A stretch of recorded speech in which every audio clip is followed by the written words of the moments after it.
October 8th, 1871 is a very frightening day in American history. At least 5 fires were documented around the Great Lakes. Yes, the Chicago fire gets the most press, but I'd like to focus on the most deadly forest fire in American history. So deadly, in fact, as to merit a very macabre tourist mug, the Peshtigo Fire in northern Wisconsin.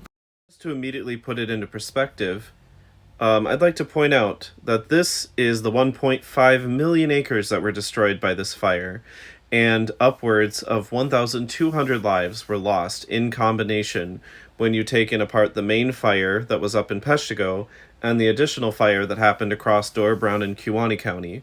In fact, if you look north in Door County in Williamsonville, that town was completely wiped out by the fire, so much so that it no longer exists. It was literally burned off the map. So how does such a fire start about? I'm glad you asked. So the conditions were such that it was nearly perfect.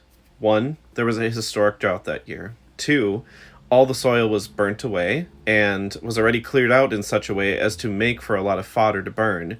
3, most stuff in that day was made of wood, so it was very easy for a fire to spread.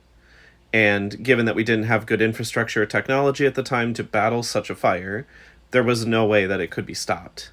Probably the most important factor was the fact that at that time, that night, October 8th, a railroad crew started a brush fire, which was met with a westerly cold front that spurred the fire and essentially spread it as quickly as possible, to the point where there were literal fire tornadoes that were swirling around the area. As you can imagine, we don't have a lot of documentation about this because all the records were destroyed in the fire, but we are lucky enough to have a few eyewitness accounts.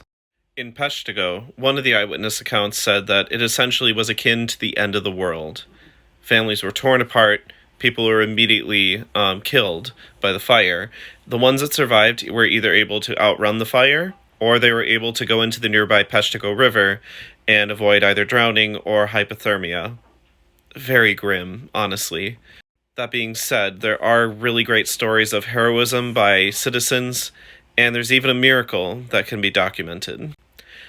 At the Shrine of Our Lady of Good Help in Champion, the nuns there took in the congregants and their animals into the yard, and everyone went into the chapel and began praying the rosary for the night, and it is said that the fire literally passed over them, only burning the perimeter of the blessed space, and everyone in there was saved.